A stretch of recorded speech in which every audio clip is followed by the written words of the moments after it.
Who's there? Nay, answer me.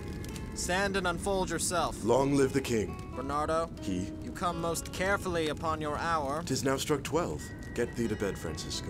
For this relief, much thanks. 'Tis bitter cold, and I am sick at heart. Have you had quiet guard? Not a mouse stirring. Well, good night. If you do meet Horatio and Marcellus, the rivals of my watch, bid them make haste. I think I hear them. Stand ho! Who is there? Friends to this ground. And liegemen to the Dane. Give you good night. Oh, farewell, honest soldier. Who hath relieved you? Bernardo hath my place. Give you good night. Hello, Barnardo. Say, what, is Horatio there? A piece of him? Welcome, Horatio. Welcome, good Marcellus. What, has this thing appeared again tonight? I have seen nothing. Horatio says 'tis but our fantasy, and will not let belief take hold of him, touching this dreaded sight twice seen of us. Therefore I have entreated him along with us to watch the minutes of this night, that if again this apparition come, he may approve our eyes and speak to it. Tush, tush, 'twill not appear. Sit down a while and let us once again assail your ears that are so fortified against our story, what we have tonight seen. Well, sit we down, and let us hear Bernardo speak of this. Last night of all, when yon same star that's westward from the pole had made his course to loom that part of heaven where now it burns, Marcellus and myself, the bell then beating one. Peace, break thee off. Look where it comes again. In the same figure, like the king that's dead. Thou art a scholar, speak to it, Horatio. Looks he not like the king? Mark it, Horatio. Most like.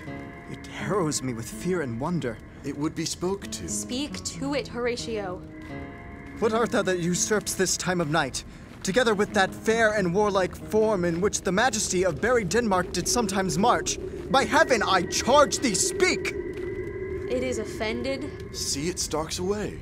Stay! Speak! Speak! I charge thee, speak! 'Tis gone and will not answer.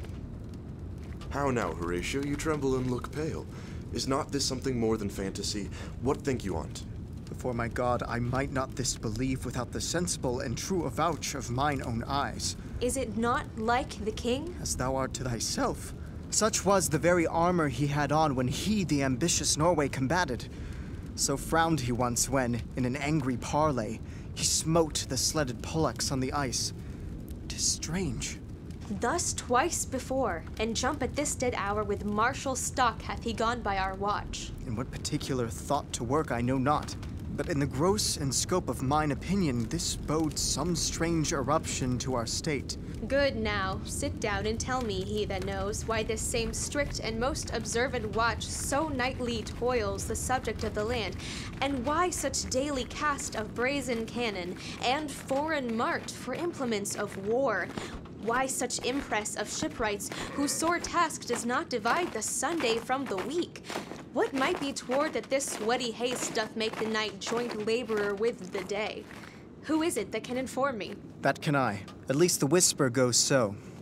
Our last king, whose image even but now appeared to us, was, as you know, by Fortinbras of Norway, thereto pricked on by a most emulate pride, dared to the combat, in which our valiant Hamlet, for so this side of our known world esteemed him, did slay this Fortinbras, who by a sealed compact, well ratified by law and heraldry, did forfeit with his life all those his lands which he stood seized of to the conqueror, against the which a moti competent was gauged by our king, which had returned to the inheritance of Fortinbras had he been vanquisher, as by the same comart and carriage of the article designed, his fell to Hamlet. Now, sir, young Fortinbras, of unimproved metal, hot and full, hath in the skirts of Norway here and there sharked up a list of lawless resolutes for food and diet to some enterprise that hath a stomach in it, which is no other, as it doth well appear unto our state, but to recover of us, by strong hand and terms compulsatory, those foresaid lands so by his father lost. And this, I take it, is the main motive of our preparations. The source of this our watch, and the chief head of this post-haste and rummage in the land. I think it be no other but e'en so. Well may it sort that this pretentious figure comes armed through our watch, so like the king that was and is the question of these wars. A mote it is to trouble the mind's eye. In the most high and palmy state of Rome, a little ere the mightiest Julius fell, the grave stood tenantless, and the sheeted dead did squeak and gibber in the Roman streets. as stars with trains of fire and dews of blood, disasters in the sun, and the moist star, upon whose influence Neptune's empire stands, was sick almost to doomsday with the eclipse, and even the like precurse of feared events, as harbingers preceding still the fates, and prologue to the omen coming on, have heaven and earth together demonstrated unto our climentures and countrymen. But soft, behold, lo, where it comes again. I'll cross it though it blast me. Stay, illusion! If thou hast any sound or use of voice, speak to me. If there be any good thing to be done that may to thee do ease and grace to me, speak to me. If thou art privy to thy country's fate, which happily for knowing may avoid, oh, speak! Or if thou hast abhorred in thy life extorted treasure in the womb of earth, for which they say you spirits oft walk in death, speak of it! Stay and speak! Stop it, Marcellus! Shall I strike it with my partisan? Do if it will not stand! 'Tis here! 'Tis here! 'Tis gone. We do it wrong, being so majestical to offer it the show of violence. For it is as the air invulnerable in our vain blows malicious mockery. It was about to speak when the cock crew. And then it started like a guilty thing upon a fearful summons. I have heard the cock, that is the trumpet to the morn, doth with his lofty and shrill-sounding throat awake the god of day, and at his warning, whether in sea or fire, in earth or air, the extravagant and erring spirit hies to his confine, and of the truth therein this present object made probation. It faded on the crowing of the cock.